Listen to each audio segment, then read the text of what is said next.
Good afternoon, everybody. Thank you all for joining us today. Today is our sixth session of the JIIPCC Mentorship and Internship program. So quickly, we'll be starting the program now as other mentees join us. So firstly, I'll be talking about the program and the objectives of the program. So the JIIPCC Mentorship and Internship program for Fintech is a quarterly mentorship program for students and young professionals across Africa. Mentees are afforded opportunities to access valuable advice, training network, internship and mentorship, discussion forum, industry updates, and resource material from experienced mentors. The program seeks to encourage continuous training, development, and evolution in Nigeria and Africa. So some of the objectives of the program is that the program is meant to provide easy access, guidance, training, and resource materials for students and young professionals in Africa to facilitate dialogue and network among experienced and less experienced practitioners and stakeholders, and to transform mentees into mentors and leaders of the next generation, and finally, to facilitate further mentorship, internship, scholarship, and job placements for the mentees. So that's what the program is all about. And I will quickly be talking about the announcements for today, which the first announcement is that the JIIPCC Mentorship and Internship program, the fourth quarter, the registration for the fourth quarter is currently ongoing. You can share with your friends and tell them about it. And if you're also interested in any other courses, you can see we have 6 courses. So if you're interested in any of the other courses, or you still want to continue with FinTech, you can register through the link. And the private mentorship is currently ongoing. If you want to speak with any of our mentors that you like, have a 30-minute session with the mentor about any of the updates you need or resource material you need, you can register through the link bit.ly/JIIPCCPM. And finally, our end of the year party, picnic or get together party is currently ongoing. The registration is ongoing. We send the link to your groups. So if you are in Abuja or Lagos or any part of the states or abroad, you can register and join us to enjoy that day. So that should be all for the announcement. So we are streaming live. You can edit your name and we advise that you put up your videos. Thank you very much.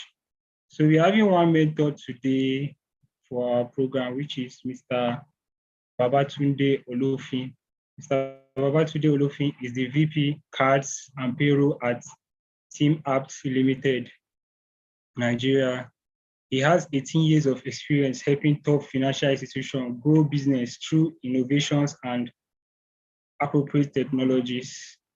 Babatunde's expertise is in driving business strategies and growth with technology, and is responsible for cards and payrolls business growth at Tempapt Limited.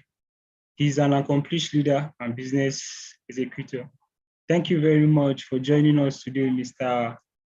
Babatunde Olofin. Please help me thank Mr. Babatunde for choosing to mentor us today and share from his vast knowledge. So we're moving to PowerPoint presentation. You have 10 minutes to present each group, group 1 and group 2. So I'm calling on group 1 to start presenting now and sharing their slides. Thank you very much, group 1. All right.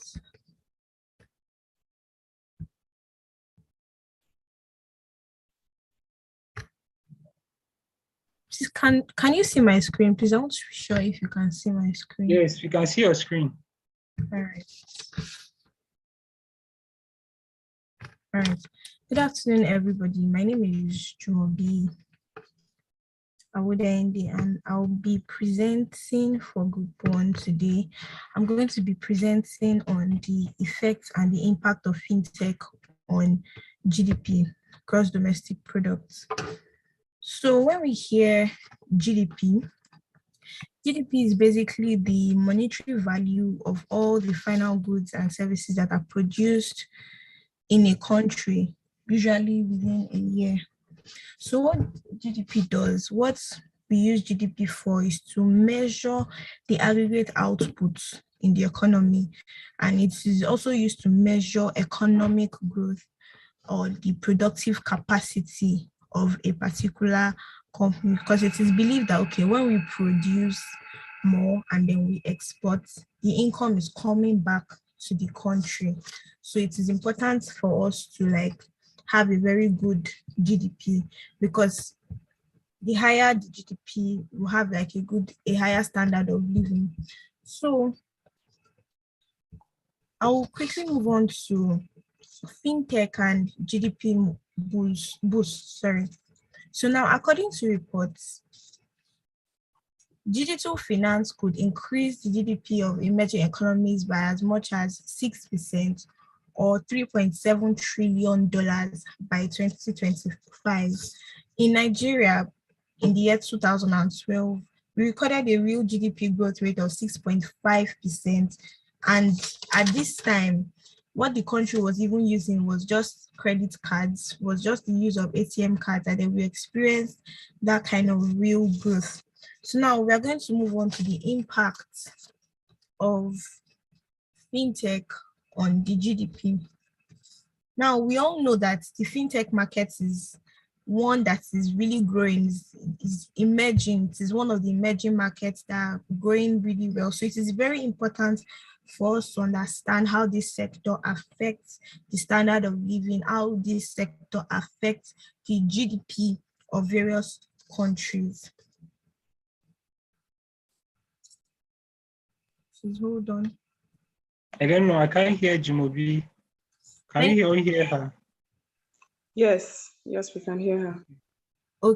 Okay. So am I good to go? Yes, please. All right. So I was talking about the impact that fintech has on the GDP. Now, the first thing I'm going to talk about is how it affects SMEs. So as we all know, SMEs contribute 48% to the GDP, and they make up 96% of Nigeria's businesses, and they even provide 4% of the employment that we have today. That it's SMEs that are providing them. So what fintech can do to these SMEs is that it will deliver low-scale solutions that are efficient and effective, and it will help them access wider range of financial possibilities. As we all know, one of the major challenges that face SMEs is access to funding. But through online invoicing financing, we have peer-to-peer lending platforms. We have peer-to-peer lending platforms that SMEs can benefit from. They can easily access funding. So we can see that this aspect, for instance, for SMEs, it is going to boost their productivity. And if it boosts their productivity, it is going to have a ripple effect and affect the economy, because the economy is, they make up a very large chunk of the GDP. So through fintech, through these peer-to-peer lending platforms, through payment solutions, payment gateways, they're able to reach more customers. They're able to provide seamless services to their customers. And so if they're providing more services, definitely there's room for them to grow, there's room for them to expand and all. For instance, you can even see the case of Kenya. In Kenya, there's a fintech company called M-Pesa. And what the company does, they are basically a mobile money payment solution provider. And what they do is that, what businesses in Kenya have begun to do is that they've been integrating this payment solution into their businesses. And what the ripple advantage of that is that there was reduction in payment costs, there was increased transparency in economic activities, for instance, like tax revenues. Then another impact that it has had on the GDP is in the aspect of employment.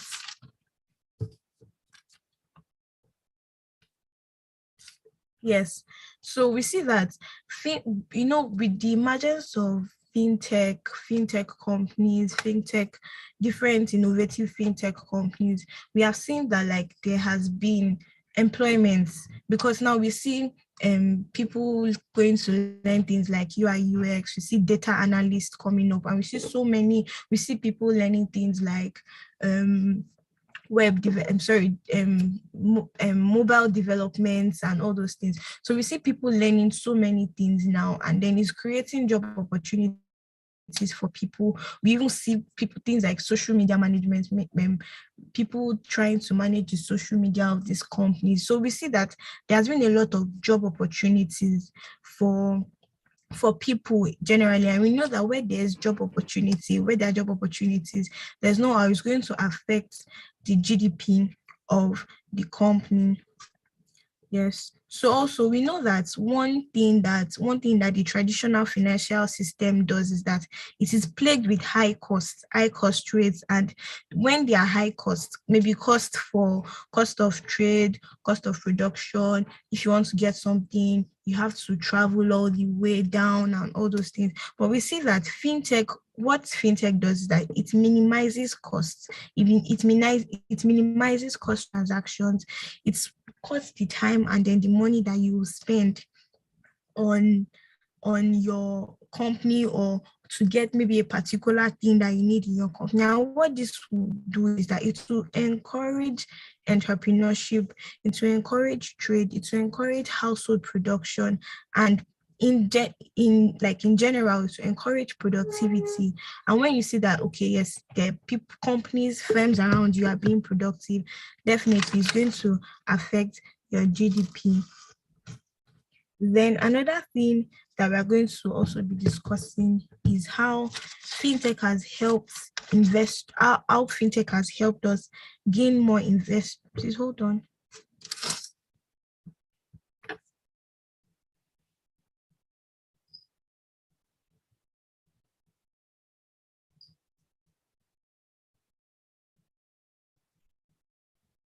All right. I'm sorry about the break.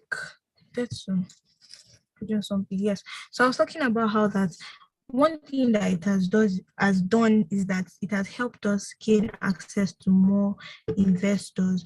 We see how that, okay, there are even in Nigeria, for instance, there has been a lot of foreign direct investments, because they can see how these solutions are, these fintech platforms are bringing solutions to people generally. And we know that one thing that foreign direct investments does to a country is that it will boost their GDP. So we see that, for instance, in Nigeria, we have seen the case of Paystack being acquired by Stripe, for them to use their platforms and all. So one thing that it does, because we see how fintech is rendering solutions to people. So one thing it has done, one thing it brings, yes, is that it brings in foreign direct investments to the country. And when there's an inflow of foreign direct investments in the country, one thing it will do definitely is that it is going to affect the GDP. So through fintech solutions, another thing that happens is that it enables businesses to be able to scale, to be able to expand to other countries. And definitely, if they're scaling, if they're expanding, it will have a ripple effect on the GDP of countries. Yes. So another thing fintech does is that it promotes efficient allocation of scarce resources. For example, China's WeChat makes provision for users to make application for loans up to $30,000, and then they get a decision under a minute, while enabling individuals to transfer money to each other. Yes. So I was also talking about how it affects SMEs, how SMEs can also get access to funding. I just remember the example of Alibaba too. One thing that Alibaba does is that Alibaba monitors and evaluates online transactions, and then they do it so that they can identify commercial opportunities, and then they will now offer loans to small businesses through Alipay. So these are the ways that fintech has already boosted the GDP. So now in conclusion, the evolution of fintech solutions has been rapidly changing with the financial sector services. With the ongoing technological advancements, the industry has seen a fast-paced adoption of digital payments, paperless lending, mobile banking, and so on, thereby promoting financial inclusion, leading to a future economic growth. Thank you for listening. Thank you very much, Jimobi, for that beautiful presentation. We'll be moving to the next group now, which is group 2. So group 2, please, you can share your screen and start your presentation. Good afternoon. Can you hear me? Yes. Hello. Okay, so I'm trying to share my screen now.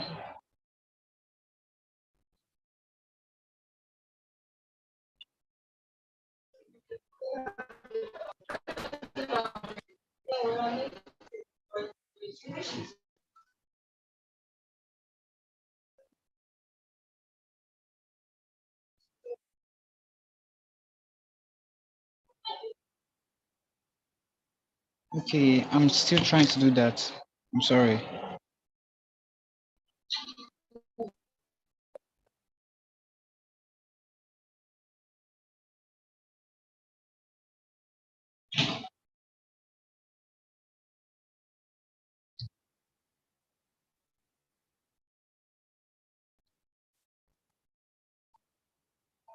You can't share your screen. Maybe the backup presenter should assist you. I really won't mind, but then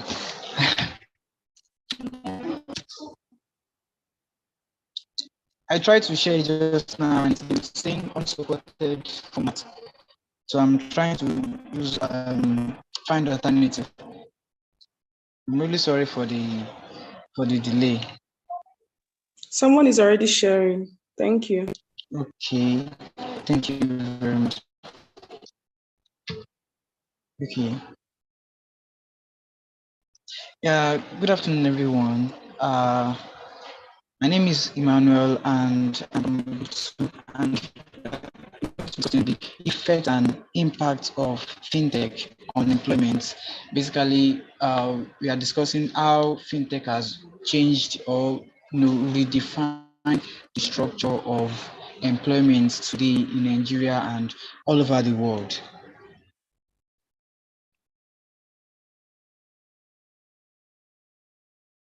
So basically, the 21st century is no doubt, is filled up with changes from the traditional mode, traditional employment modes to different to different to something different entirely due to the impact of COVID-19. I mean, for most people in Nigeria who have switched up to the new life due to the fact that COVID-19 brought about some changes. It's brought reality closer to us faster than we could ever imagined.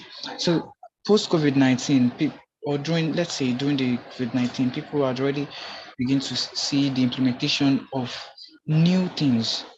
And one of the aspects that was affected by the COVID-19 is the fintech and the employment space. So technology affect and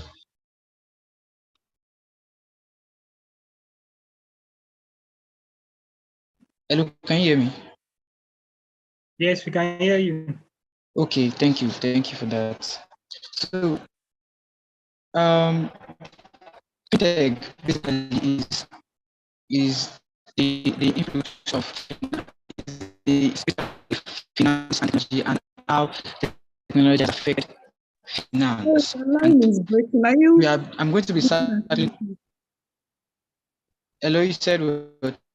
Sorry, your line is breaking. Line Are you is using earpiece? Yeah, I'm trying to Maybe you remove the earpiece and speak directly to your device.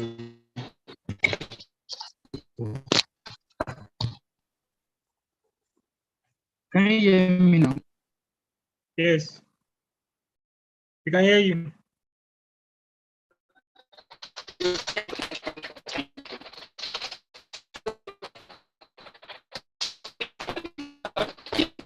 line is still breaking. Hold on.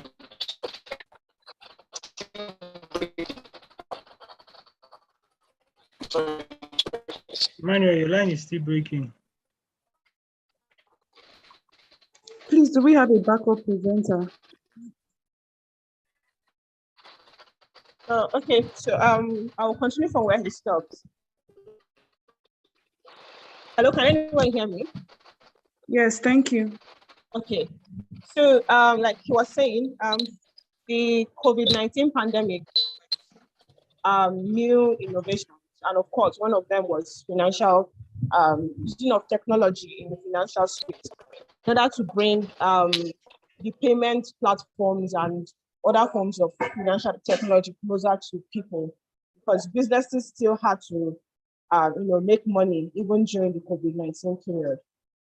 Okay, so due to this surge in technology in the financial space, there has now come up different job opportunities in the fintech industry, the financial industry. We've moved from the normal traditional way of banking or financial services to a system where we can also use technology to improve and enhance this. Now, some of the career paths available in the fintech sector, we have blockchain developers. So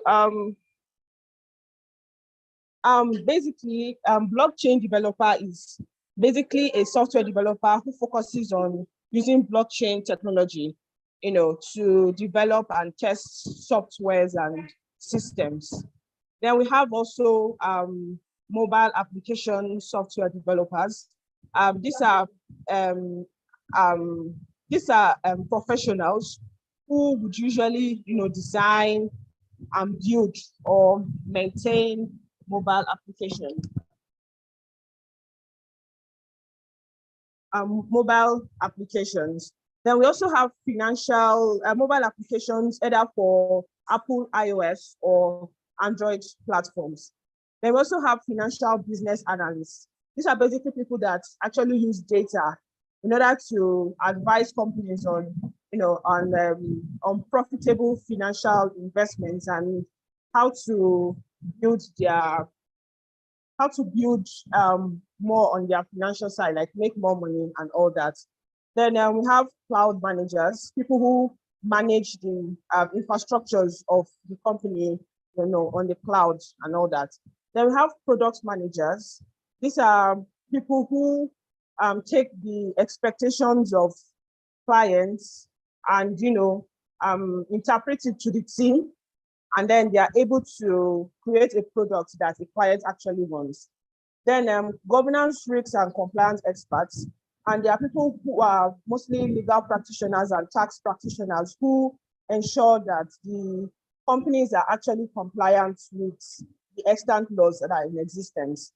Then cybersecurity analysts, they basically make sure that that the data and information of the company are actually protected from hackers and all that by creating cybersecurity frameworks and all that to ensure that the data of the company is protected. Then data scientists are basically people who use data to help the company make informed decisions, by tracking how customers use their services and all that. Then we have quantitative analysts. These are professionals who specialize in the design, development, and implementation of algorithms and mathematical or statistical models intended to solve complex financial problems. Then we have product designers. These are people who design applications, design the front end part of applications, to ensure that users have a seamless interface. To ensure that users have, seamless interface in the use of their products and all that. So can you still hear me? We can hear you.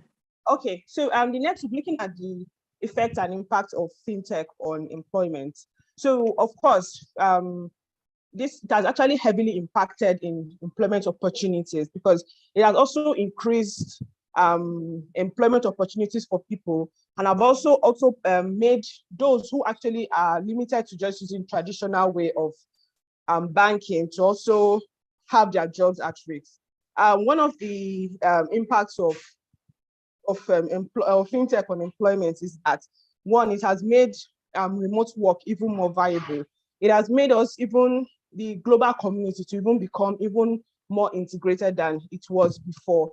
You can be in Nigeria and work for a company in Canada. You can be in Russia and work for a company in Nigeria and all that. So it has made everybody come closer together by ensuring that skills that people have, which was only limited to traditional brick and mortars office spaces, have now come up to even include virtual spaces too, that you can apply your skills to. So you can get international jobs even while living locally here in Nigeria. Another thing, again, it has made loan acquisition and self-employment even possible. So, before, there are lots of restrictions as to how you can get loans for your businesses, especially when it comes to, when you go to the bank, they look at your credit history and see whether you are actually viable to get a loan application through. But now there are lots of fintech companies who provide, loans for small and medium business enterprises that normally they would have to fill a lot of paperwork and all that previously. But now you don't really have to go through all those hurdles because most fintech companies these days have integrated buy now, pay later business plan in their business module, in their way of doing business. So, and then also, they also offer credit loans to their customers. Then it also has made more payment options available for employees. Previously, employers have to go to the bank to deposit cash for their in order to make monthly payments to their employees. But now there are various ways of making payments. You can actually, some companies actually pay using Bitcoins. And then from other companies where there are some restrictions as to cross-border payments, they also give gift cards as a form of payment to their employees. Then also, fintech companies also have this whole reward and benefit system where they reward their employees using loyalty cards. Of course, in order to, because all these cards, they are still taxable. So in order for them to actually, for these gifts not to be taxed, the employees can also, go to the shops of their choosing and actually pick up products that they want and this to be paid for. Then, of course, new technical skills now required. We have blockchain, you have machine learning, there's cybersecurity experts and data analysts and all that who use data to help the businesses make informed decisions. Then soft skills are also increasing too. In order to improve customer experience, the kind of work environment now we have is more of an agile approach work environment over traditional waterfall workflows. And then adaptability and people skills too are very, very crucial in order to meet customers' needs.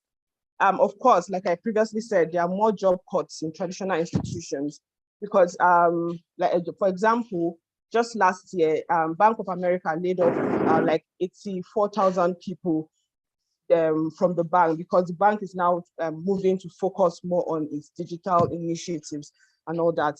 And because of the new inventions brought by artificial intelligence and machine learning, so there's now more of an automation of taxes across business functions. We now have chat boxes taking the place of sales rep and customer care representatives. You can actually go on a platform and interact using with the artificial intelligence software, using the chat box, and your queries will be responded to. And also robo advisors too are also challenging the competence of human financial advisors. So they can actually give advice on how you can go on with your investment. So these job cuts are kind of very, very inevitable. And of course, you have to go on with the trend, or else you become, irrelevant and all that. So in conclusion, the environment is increasingly becoming more favorable for fintech ventures worldwide. Fintech's impact could be far-reaching. It cuts across variety of concerns of professionals. The space is also providing more job opportunities, for people, because it keeps evolving. I mean, it's technology, so technology gets to evolve every day, and of course, different skill sets gets to come out from technology too. So fintech is a growth industry, and there are a variety of segments to venture into.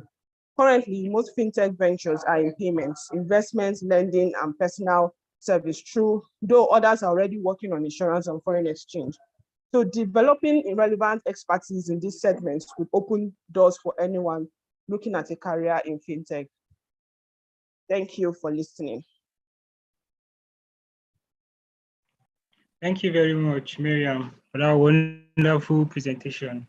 We learned a lot from that, and it was very comprehensive. So what I have to say about Group 1's presentation, please, we were told to speak to your slides, not read through them. So please take note of that. But Group 2 did an excellent job in that aspect. Thank you very much. So we'll move to inviting our mentor for today for his comments and contribution. Mr. Babatunde, please, if you are with us. Okay. Hi, good afternoon. Good afternoon, Mr. Babatunde. Great, and thanks for having me again. I know we're supposed to have this sometimes yesterday, but I was flying, and it was a bit difficult to join the call. And thanks for being patient to move it today. To today. Also today, I mean, I've been talking behind with Miriam, and there have been some stuff that I was trying to sort out behind, but at least we can quickly talk through this. I'm always glad learning from conversations like this. Sometimes you invite us as mentors, but along the line, we too will quickly grab some understanding and some knowledge from things that are not so, I don't want to use the word visible, but you also hear some different aspects of some conversations, and then you also learn through them too. So, I mean, quickly to just speak to the mode of, so I will just talk about the mode of presentation first, then we can take it from there. Let me speak on the presentation for the first presenter of Group 1, right? And this also speaks to the next the Group 2 as well. You should always, even aside your presentation, we should always have something we call a script. We call it script. So you script something beside you on a paper and say, okay, I'm going to flow like this: introduction, problem statement, talking about the problem, and now joining my ideas together, and I conclude, right? Now, what this does is that it helps you to flow your thoughts together, put your thoughts together, and the flow is so clear that whoever is listening to you don't have to read through your presentation to understand. Now, this is what happens when you have a very wordy or very lengthy presentation, right? The listeners will want to be matching what you are saying to what you have on your presentation. Now, if it's so wordy, now the process of the listener reading through, they won't be listening to you anymore, right? And if they are listening to you, they will skip. So, and if they are listening to you and you have a wordy presentation, they will miss out of those key points that you have put in your presentation that you may not even mention or really talk about, right? So there is a way to put the two together. One simple way to put it together is that ensure you don't have a wordy presentation. Use a lot of pictures use a lot of notations, illustrations. So, for example, if you are talking about GDP, you can just draw the map of a country or the map of Nigeria and just say, and in between, you just say total revenue generated in Nigeria, something like that, to just show that what you are talking about when you say GDP, you are talking about the domestic productivity of that country, right? So anybody that sees that understands. So even by the time you start explaining what GDP is, the picture is already leading us to what it is. Because yes, we are talking about a common topic that a lot of people understand, but there are times that your audience may not actually be experts in that area. So they will now be struggling between listening to you and reading your presentation, which there is no way one of them will be lost. Either they lose listening to you and reading your presentations, or they listen to you and miss out on the key points you have put in your presentation. So let us always learn this. Presentations should not be wordy. It should be more of pictures. Picture speaks a lot, right? What you have put in three slides, one picture can depict it easily. Then you just talk through the picture, and it will be very easy for you to flow through your presentation. And don't forget, always script something by the side. Intro, I will talk about 1, 2, 3. Problem statement, I'll talk about this. This one, I'll talk about this, and you will find. Then you'll be able to flow properly. Sometimes you'll be asked to present to people and you only have 5 minutes to do your presentation. And if you don't hit the point in those 5 minutes, then you lose those people. The second thing I will talk about is also the environment where you present from. Always try. So I'll give you an example. There was a time I needed to do a presentation, right? Right inside my house, I have a fiber network, right? But I know this is Nigeria. Anything can happen. So what I usually do is that I have my fiber. I will now load internet on my my Airtel line. Then I will borrow somebody that has a Glo line and also load internet on it and put it in another phone by my side. So I have 3, 1 main one, 2 backups. Because sometimes your presentation that day could be what will make your company get investment. So for example, you are presenting to investor and you don't want to lose that opportunity by saying, can you hear me? Can you not hear me? No way. We are talking about good money here. We are talking about dollars. It's not a matter of you must hear me. So you put your backup internet everywhere and you already enable the hotspot and everything. As one is messing up, you just click, you switch your internet, then you continue your presentation. So we have to have that habit, like it's a do or die affair thing, right? It may be a mentorship program, but it is what we have imbibed in ourselves, that we grow with, right? If we feel it's just a mentorship program, there is nothing to lose. I don't have to have 3, 4 internets. The day you also want to do something that is a do or die affair, something that is a make or mar, then you find out that you will forget and you will still rely on one internet, and you may have this kind of problem. So it's always good. Just have it at the back of your mind that you are in Nigeria, right? Sorry, not Nigeria. You are in Africa. Let me put it that way. It's not only in Nigeria. So we are even better than some countries. I've been to some countries that I almost cried. I couldn't even connect my family, so it was that bad. But we should always have it in mind that anything can go wrong, because the infrastructure around in Africa are not so, so solid as much as we think. So that's just on the mode of presentation general. Now, talking about our presentations now, let's go into it properly. And I like the way everybody have defined a GDP. You got it right. Is majorly the output of a country. Let's just put it in so don't let us do professor work. It's just the output of a country. How is a country performing? And usually there is something we now call GDP per capita. So we actually use that to now measure that, yes, this country is producing something, but the output, how is it when it is distributed by the population of that country? So for example, Nigeria can be producing more than a country that has 500,000 population, right? But to know if Nigeria is rich, you now take it to GDP per capita, where you now divide what Nigeria is producing by the population. And trust us, by the time you divide by, we're still calling ourselves 250 million people, when not alone has given birth to 50 million on it. So probably we're about 300 million, right? And when you do that division, that's when you now know whether we are rich, whether Nigeria is a rich country or is a poor country. So there is a way to measure GDP, right? So let's just, in a short summation, is just the output, the productivity of a country. So let's just put it that way. Right, and you use GDP, like I've said, to measure the poverty level of a country. You use it to measure the viability of that country. Right, is it a good country? Is it a country that is doing well? You use it to measure the circulation of money in the country. You use it to manage inflation. You use it to do a whole lot. As a matter of fact, a country is totally categorized by the GDP, period. It's as simple as that.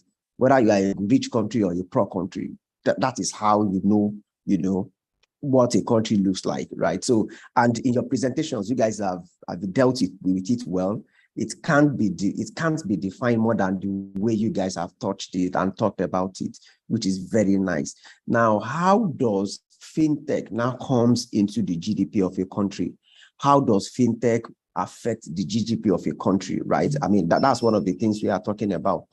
Now, like I said, is the total output, GDP, is like how the country is performing, right, in terms of productivity. Now, what fintech has done, I can tell you, especially in Nigeria, fintech has done a whole lot in Nigeria, right? GDP also speaks to, when I say poverty level, that means it also speaks to employment rate, right? Or unemployment rate, whichever way we want to see it. I like seeing things from the positive side, so I would say employment rate, right? Now, before now, who are the best employers of labor? You say the banks, right? The telcos, right? Insurance companies. Who else? Leave federal government, because we don't even know who is employed and who is not employed. We just see the numbers. But at least, when you talk about private sector, so you talk about the financial sector, which is the banks, right? You talk about the telcos, which is MTN, Airtel, Glo, and the other ones that provides internet services and the likes. Insurance companies are also doing well. Apart from SMEs, people that decide to run companies of their own. Those are major. In fact, SMEs are the highest major employers of labor in Nigeria. We have over, today, I think SME accounts for like 65 to 70% of employment in Nigeria, right? Now, fintech now happens to be part of, more like the SME part of the, because they are private companies, not categorized directly under telcos, not categorized under banks. It's just technology company providing services, to different sectors of the country, right? Today, fintech has done so well. So, I can easily give you an example.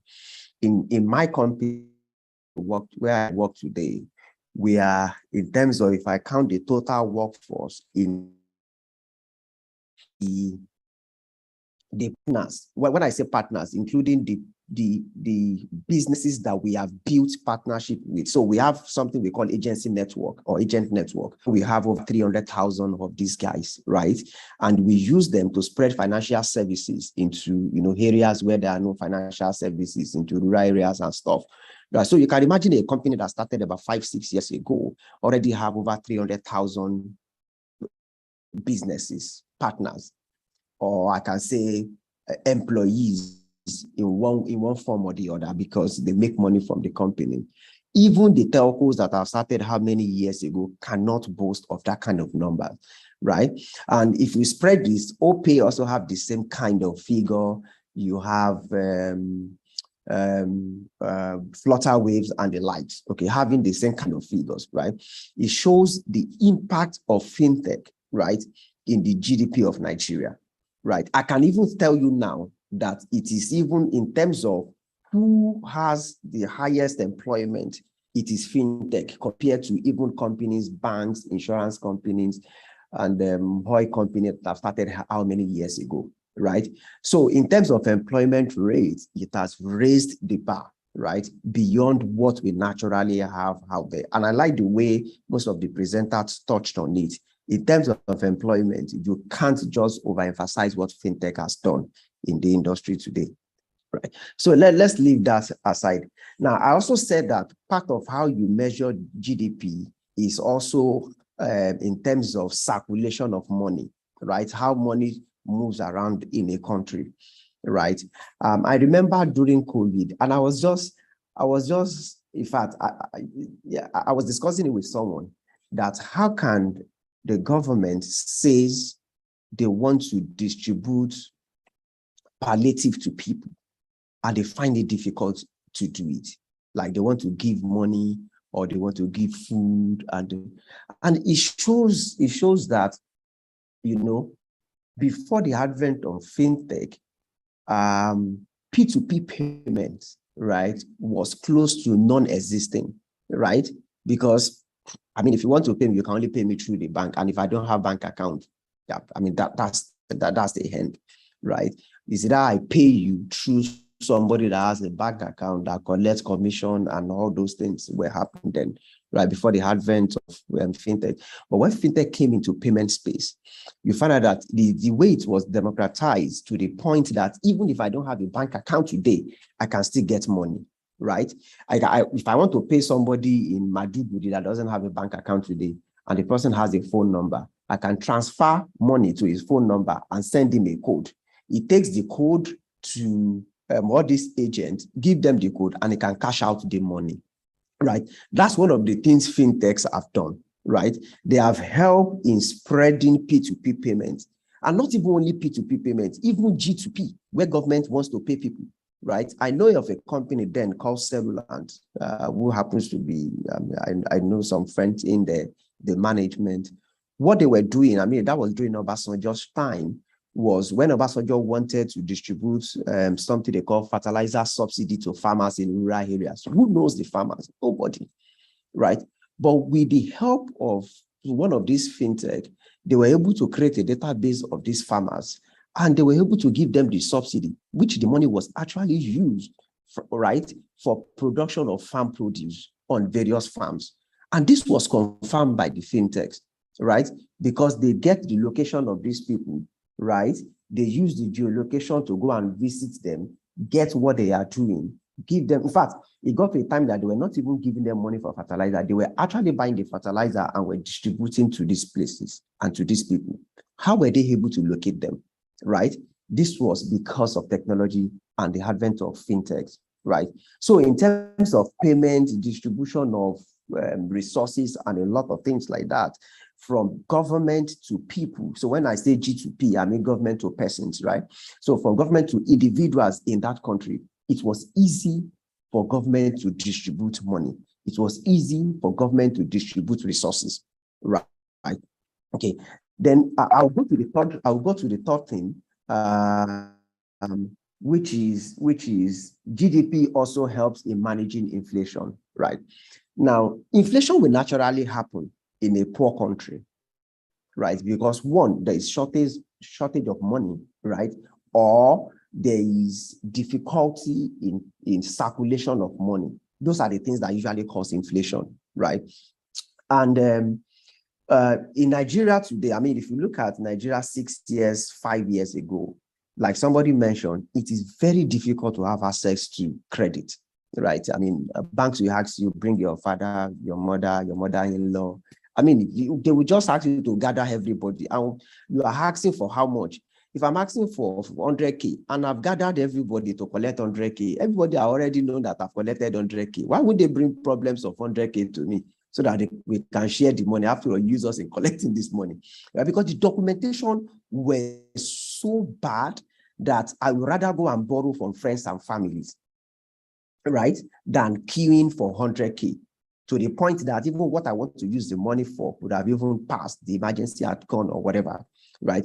But with the advent of fintech, you find out that fintech don't ask you for all these things.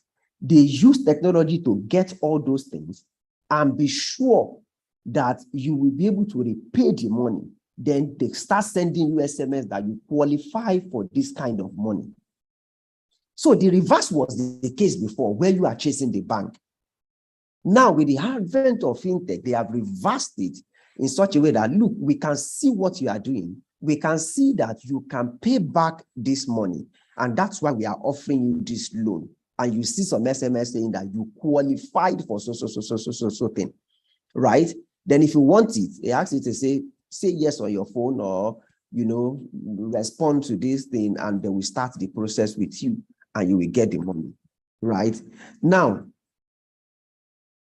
people that never had access to banks now started having not access to banks alone, they were not access to financial services alone, but even access to credit, right? And once you start asking people that can never have access to credit, start having access to credit, what it means is that they can expand their businesses. Those who don't have good businesses can now start doing something, right? And that was one of the things that grew the SME base in Nigeria. Today in Nigeria, right? We're having a conversation one day, and I said something that what is holding this country together is no longer, I'm not talking in terms of war or something. I'm talking in terms of financial growth of the country. So, and I was telling somebody that what is holding the country together is SME. It's no longer corporate organizations. It is no longer the government. It is one or two people. It is you and I that have found a way, right, to do some form of businesses in one way or the other, and either employ a cleaner or a sales girl or a tailor that is making the clothes while I market it and things like that. Those are the people that created this employment, right? And these things comes from the fact that some of these people now started having access to credits, which they never have access to in the past, right? And once money starts circulating and people start producing things. So for example, let me just give you a typical example. Normally before, I remember when I was younger than this, during Christmas, my parents would take us to, I know it's somewhere on Lagos Island, where, we go and buy shirts. And because we don't like our parents buying us oversized shirts, we tell them that, no, take us there. We want to go with you, Daddy. We want to. And they take us there and they start opening shirt and they put it on us. We wear it. And I say, this one is too long. We change it. Now, those clothes were imported clothes, right? What it means is that we are spending from our reserve to bring in those things. Now, immediately that fintech came and people start having access, you see a small person that just finished learning tailoring work, right? And just needs how much? Maybe like 150K, right? Maybe 75K to buy some machines, and some money to buy scissors, tape rule, and all those things, and put it in the corner of his or her house and start making clothes. We find out that people now started wearing traditional clothes more. During the layer now, I remember that time, during Christmas, we all wear shirts, and wear, all those trousers, and those are the things we are wearing. But suddenly, we find out that things started changing. We started wearing natives, right? Because we now have more people that makes natives in the country, keeping our money within ourselves, right, in the country, and creating more job opportunities for people around us, right? And setting up more SME businesses, tailoring businesses. Now, people, 10 years ago, I'm not sure, apart from when there is huge party, you get people that will come and make food for you. But these days, you can order a pot of soup, right?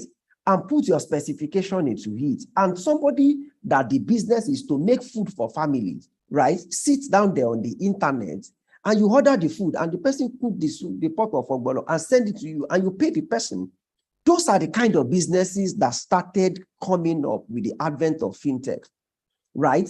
I can sit in my house and order anything and they will bring it to me. I don't have to waste time going around. I can easily return the products even without me knowing the person I bought from online. Now, these are the kind of opportunities and the kind of growth that fintech brought into the GDP of a country, right? So you will understand what fintech has done for us. Then the final one, which I will just quickly speak about, is investment from outside Africa. Now, we have heard about so many, right? We've heard about the pay stack of $200 million. You've heard about Team Apps gradually becoming a unicorn, a $1 billion company by the end of this year. We've heard about Flutterwave becoming a $2 billion company. And these are monies invested in fintechs from outside the country, right? 10 years ago, we never had this kind of investment, right? All our GDP was around farming. We sell crude oil. And I'm not sure we've even exported talent, intellectual properties, okay, before now, right? But now we are not only exporting tangible products, right, from our country, we are also exporting intellectual properties, right, which was never part of our GDP before, right? And it is not even coming in small amounts. We are talking about people raising $200 million at once based on intellectual properties, right? Those are the kind of effects, right, fintech is having on our GDP. And I can tell you, it is in no small size, especially because Nigeria happens to be a predominantly importing country, meaning that we produce less than we consume from outside the country. Now, that also accounts for the shortage of FX in the country today, because for everything we do, we have to bring them in. And our output is not as much as what we are consuming. So, for example, if we are producing $10 billion on a yearly basis, maybe by selling crude oil and some other things, right? And what we import cars, we import clothes, we import food, we import virtually everything we import today, right? We import diesel, we import petrol, we import everything. Now, when you size up what we are importing against the productivity or whatever we are producing, net, that is why you will always find out that our reserve will always be probably very low, or even if it's not a negative, right? Because we get more from the outside world than from what we send to the outside world, right? But with the advent of fintech, it has helped us a lot. I don't even know what our economy will look like if we will be able to even boast of $1 on the streets if we don't have this kind of investment coming into fintechs from outside world. So I think I will just put it. I will stop there so that we can ask questions and rub minds together. Thank you. Thank you very much, Mr. Babatunde. We felt like you should just continue talking all day because we've been enjoying the conversation and learning a lot. So thank you very much once again. So this is the picture time. So I advise everybody to put up their video. You know how we do it. You take screenshots, you post on your social media platforms, inviting your friends. So we want to see your beautiful faces. Miriam, Orika, are you with us? Jumobi, Olushola, Emmanuel, and Jimo Fatai. You can kindly put up your video. I can see Mr. Joseph. Good afternoon, Mr. Joseph. Okay, thank you. So you can quickly take the screenshots. So we'll move to the next thing. Emmanuel, Jimo, and Luasheung. Okay, thank you very much. Thank you very much. So we'll move to the question and answer aspects. I'll be posting the question on the chat box, and I'll also be asking our mentor the questions. So, sir, the first question today is, what are the main factors that is driving P2P growth in the fintech industry?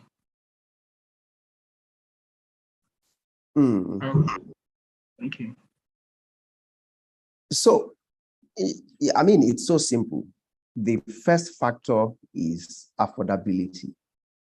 Fintech has made P2P payments extremely affordable, right?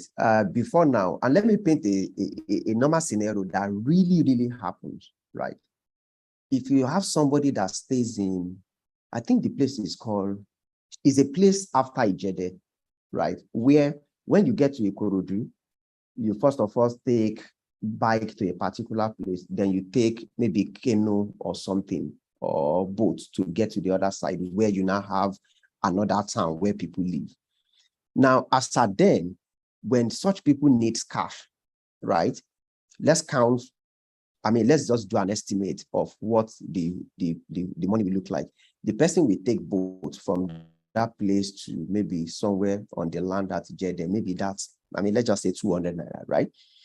If the person takes a bike, 100 naira bike from Jeddah to now get to a place where there is ATM, that's 300 naira. So that means the person will have to go back, that's 600 naira. Let's assume the person is the king of that side. So probably he can afford to withdraw 20K from the ATM. So what that means is that the cost of withdrawing 20K is 600 naira.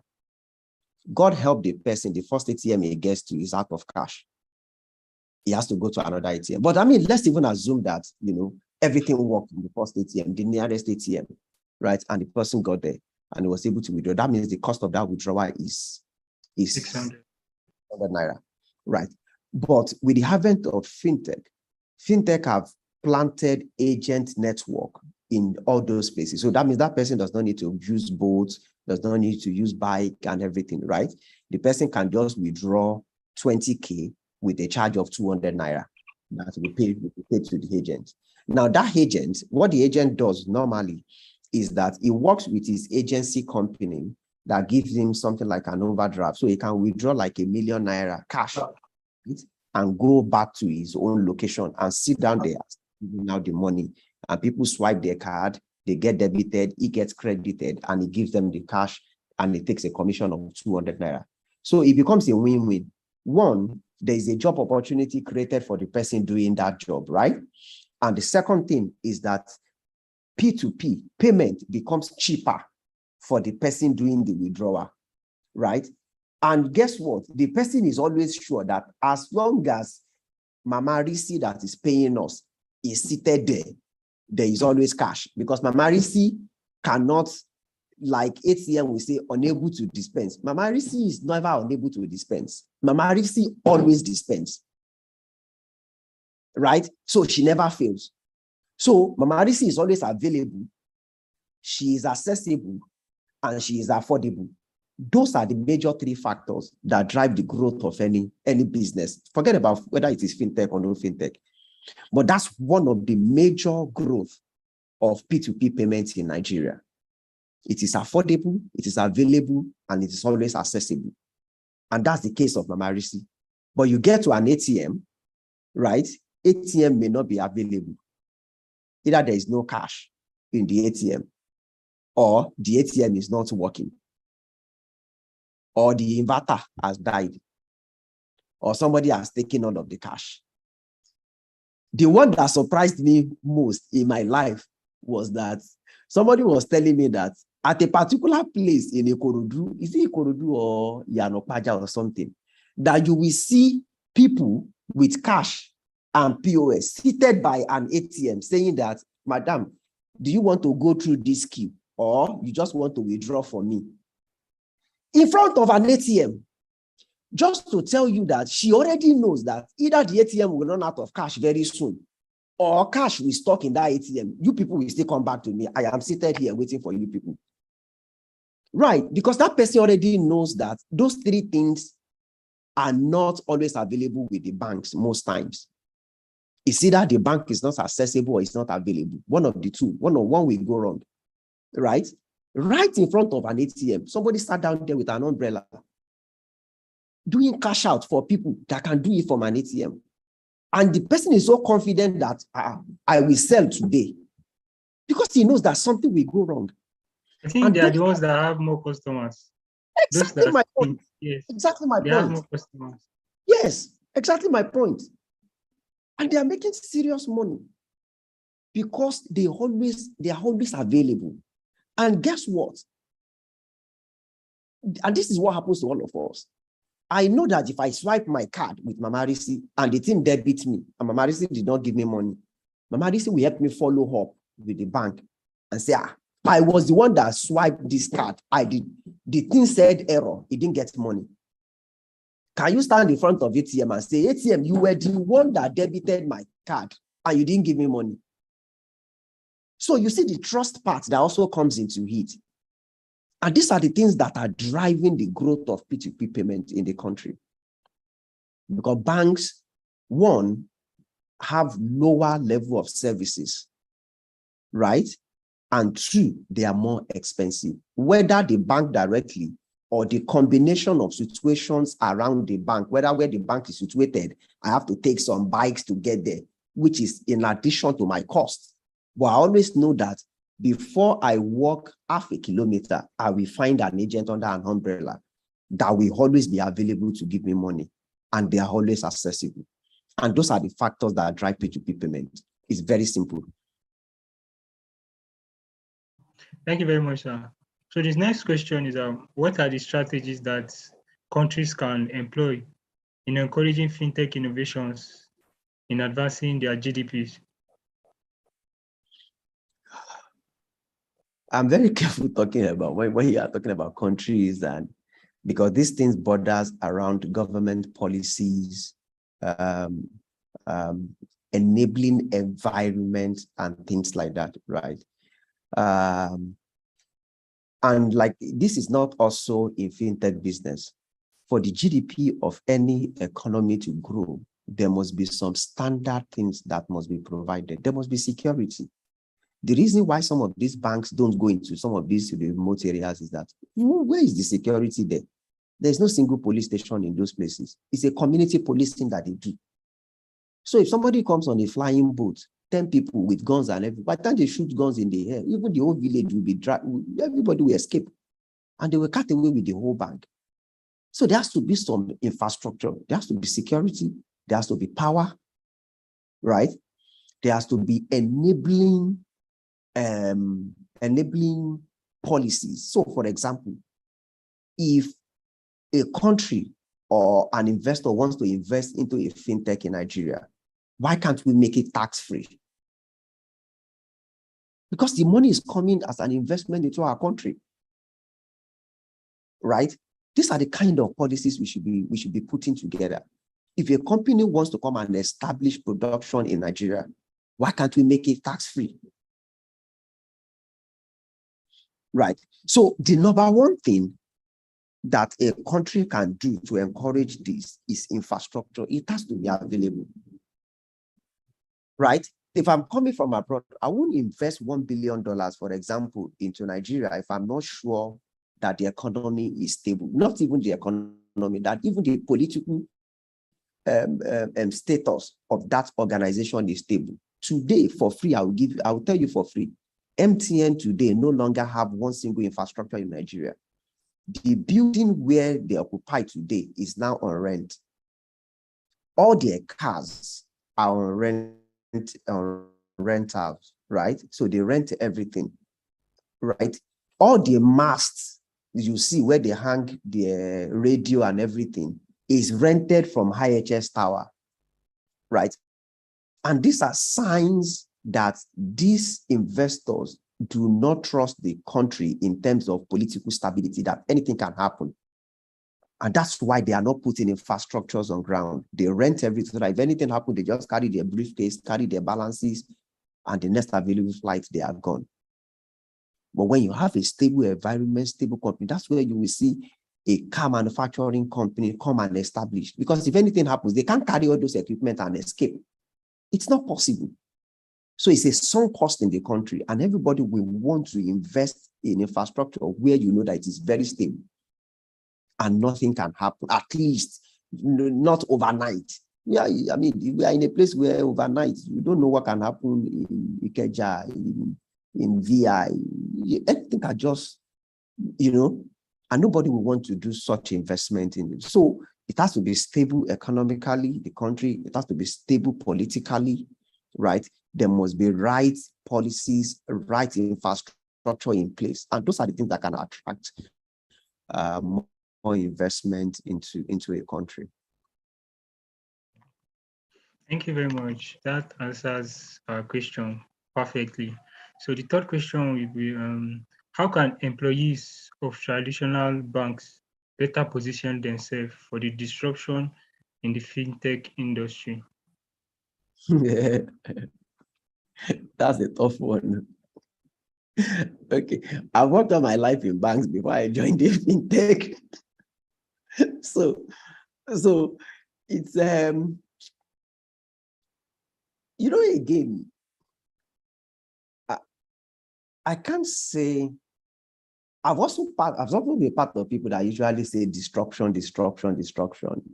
I'm not really seeing destruction yet, to be honest. What I'm seeing is fintech picking up opportunities that banks neglected. That's not disruption. They've not even, by the time they enter the bank business, we go down loud more than this. You will have seen a huge level of retrenchment in banks, right? All that fintechs are still doing right now, the opportunity are just too many that nobody had even said, let me go into the bank. So for example, we're giving examples today. We said banks, we ask, if you want loan, they will ask you to bring this, meaning that those people were not even part of bank customers in terms of credits before now, right? So what fintechs have done is just to pick those opportunities that were left before and started executing them. Before now, buy now, pay later, banks were only doing it for mortgage, right? And also, what do you call this thing? Is it vehicle or car loans? Yes. That was what banks were doing, mortgage or car loans. Buy now, pay later, right? It is fintech that came and said, you can even buy phone and pay later. It was fintech that came and even said, you can buy credit now and pay me tomorrow. Airtime today and pay me tomorrow. It was fintech. No bank was doing that before.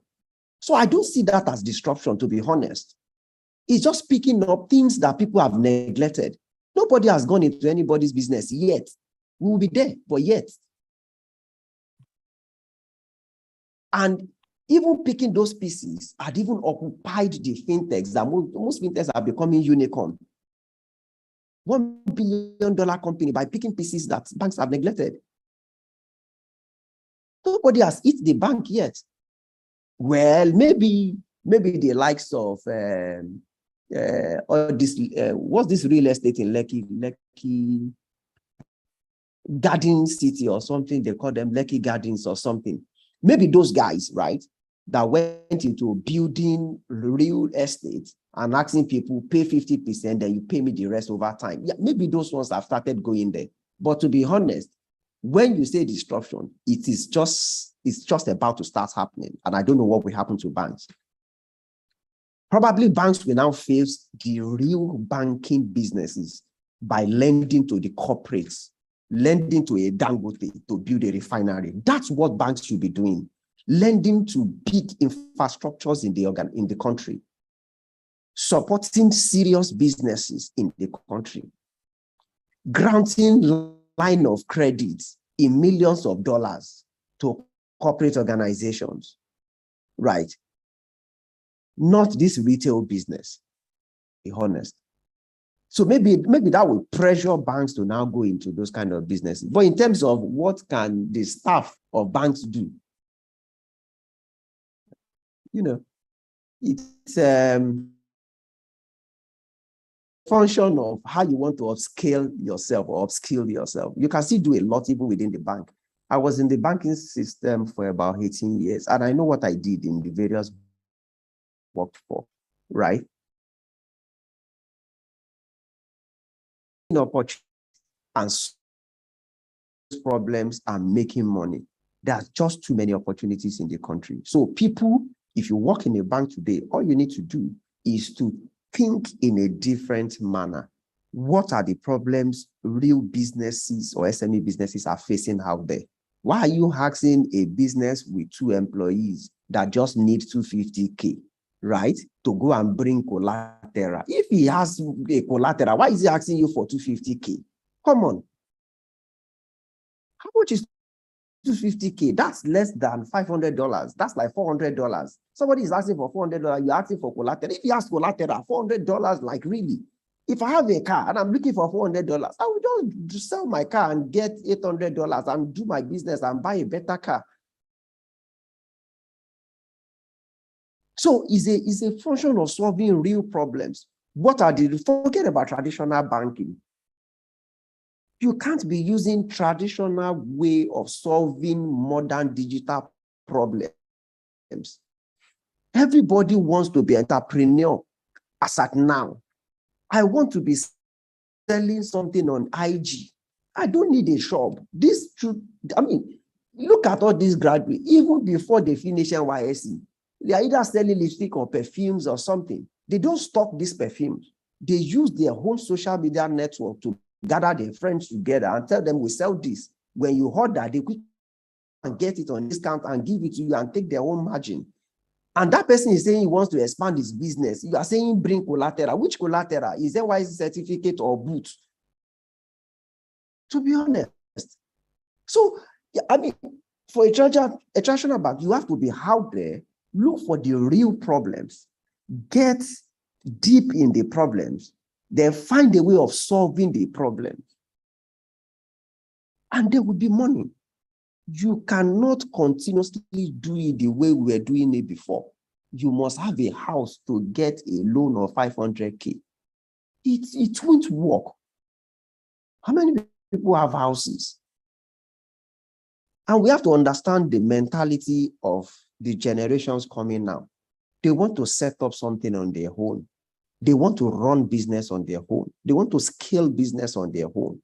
And you cannot stop them by asking for too many things to lend them small money for them to start up this business. And this is what fintechs are doing. Sometimes they just look at the rate at which you load airtime on your phone. And they say if you can afford to load airtime of 2K on a weekly basis, so that means you spend 8K in a month on airtime. Somebody that can spend 8K on a month on airtime, I mean, 8K will be like, by a general rule of thumb, can be 10% of the person's salary. So this person makes, not that he earns 80K. That means this person have access to 80K in a month, whichever way, right?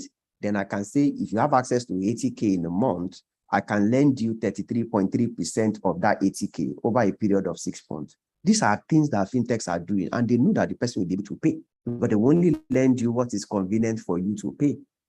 But where did they get that data from? Banks will ask you to come and produce and prove that you earn that money. Fintech is saying that I have seen that you earn that money. So you see the different way of solving the same problem. The other guys are giving convenience to say, don't go and look for the data. I am seeing the data and I'm going to give you this money. The other guy is saying, go and bring the data and also prove that it is your data for 80K. It's not going to happen. So the advice is so simple. Look for the problem, identify it, be sure it's a real problem, find an alternative way of solving it different from the traditional way. And you don't have to, whether be in fintechs or anywhere you have. There is something we call an alternative where I can lend to somebody. I'm not even a bank, but I know that this guy that buys tomatoes in wheelbarrow and he sells it on a daily basis. And I'm looking at the guy, say, how much do you sell? The guy says, I buy this tomato, 20,000, and I sell it. I buy my 12, I sell it in First Stack where rich people are, and I make 10,000. So you sell this tomato, 30,000. He said, yes, sir. I say, okay. Now I've seen that this guy can scale. So I say, do you have brothers that can sell in the other street of First Stack? He said, yes. Okay. And I invest in wheelbarrow, and I also invest in that tomato, and I give it to the guy and say, go and sell. When you finish selling, right, you give me my own. If you make 10,000 naira, you take 5,000, I take 5,000. The remaining money, you use it to buy the tomatoes again. So you'll be giving me 5,000 every day. And the guy finds that he's also making 5,000 every day, and he's not using his money. I'm not painting this. I know a guy that this is his business in my 12. This guy is seriously, I don't know the kind of words to use. extremely rich. Because let's do the calculations together. 30,000, 10% of 30,000 is 3,000, right? And this guy gets 5,000. So that means the guy gets roughly, let's say 15%, right? That's 15% interest on a daily basis, not per month, oh, per day. So multiply 15% by 20 days. So that guy gets maybe interest of almost 200% interest on every month on one person. If any banks try that, the CBN will first of all withdraw the license of the bank and jail all the executives. That's about 300% on a monthly basis. No buy now later or buy now pay in heaven can give you that kind of money. And that is solving real problem. And the guy doing the business is happy. You are lending to him, but he does not know you are lending to him because you give him wheelbarrow, you give him the pepper, abuki, and he push it in. Pepper of 20K, he sells 30K. Or God take your 5K, he pocket his own 5K. He's smiling everywhere. Win-win situation. Meanwhile, when you convert that, because he's actually lending. So when you convert the lending, that means the guy is doing like 15% on a daily basis. That's lending, 15% on a daily basis. So you see, innovative way of solving problems that even the government will not come and challenge you. So, oh, God, where did I lend? He buy pepper. We share the profit on it. I gave him wheelbarrow. I gave him the pepper. He goes to sell. We share the profits. So what have I done wrong? Innovative way of thinking and of solving problems. Thank you. Thank you very much, sir. Thank you very much, sir, for that comprehensive and a lot of examples in answering that questions. So the last question is the present state of fintech licensing impacting the GDP of Nigeria in more ways than traditional banking? That's the first phase of the question. And what is your prediction on the growth of fintech over traditional banking? I think the last question answers. No, we have answered the last one. Everybody will face their business. Yeah. Traditional bank will face the real business of supporting corporates, doing big things in the industry, right? Regulating inflation, helping CBN at the right time, either to mop out money or to release money. That's the work of banks, to be honest. Helping us to do cross-border trade, international trade, importing, export, LC, and all those big things. That's the job of banks, right? Why fintech will take over the retail business, and it's happening, and it will continue to happen. As health remains, that one is given. There is no argument, no story. So let's leave the side, part 2. So let's go back to part 1. Part 1, you are asking regulatory something, right? Can you just remind me again? Licensing, fintech licensing, how does it impact GDP of Nigeria? Okay, great. Licensing is just more around trying to regulate how fintechs operate, right? And when we support more licenses, what we are doing is that we are allowing more fintech to be operational, right? And creating viable ways for fintechs to pick, sectors and enable the sector to grow, okay?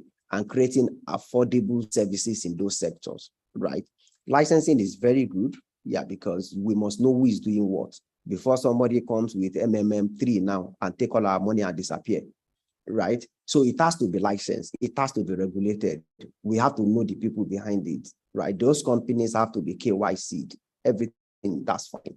And that's what licensing does, right? But beyond licensing, we must, like I said earlier, while we are licensing people and we know the area they are participating, we should also help them as a country, right, to enable good businesses for them, create security for them, right? Let a fintech be able to help farmers in Jos to bring their farm produce to Lagos, where we have more consumer to consume those products, and we pay them, right? Food shouldn't be expensive like this in a country where we produce a lot of food from the northern side or the middle belt, right? We know Lagos is full of industrialization and stuff. So why we manage money in Lagos and in the other side, they produce food, we should be able to exchange these facilities and nobody should lack any of these things, right? We should be able to help them import fertilizers, right, to produce more food while they send more food to Lagos so that we can have, better life, we can eat well at affordable pricing, right?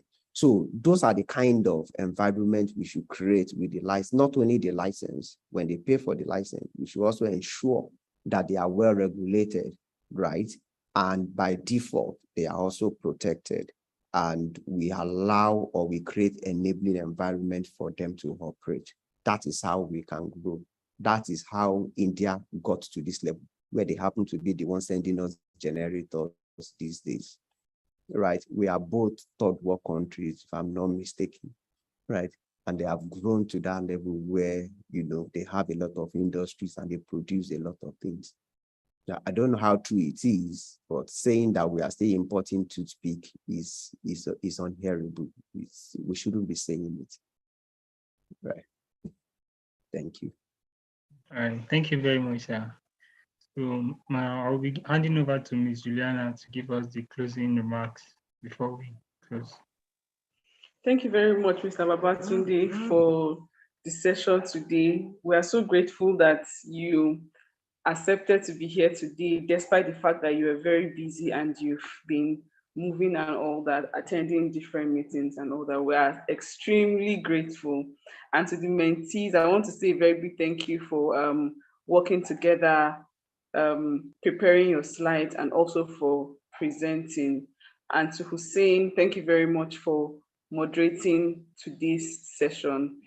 Today's session has been very impactful. Presently, I've actually written a lot of things down in my jotter, and I won't mind personal mentorship from you, because most of the things that you said today have just gotten me to think outside the box, because it's the challenges that you're able to solve that would bring in the revenue that you require. So thank you so much. And for the topic today, we've been able to see how fintech has impacted the GDP and employment in Nigeria. And I'm sure that everyone has learned something today and has picked up something today. So please, let's take advantage of this session. Go back and watch it again. I'm sure that there are things that he said that you did not hear before. And if you listen to it again, you would pick more things from it. So with that, we'll be coming to the end of the session today. Thank you so much, Mr. Babatunde. We are so grateful. Words are not enough to say how grateful we are. Thank you, sir. Mr. Joseph would have want to moderate the session today, but he is on his way to Lagos. So he could not join us to moderate. So thank you so much, sir. Have an amazing day, everyone. Bye. All right. Bye.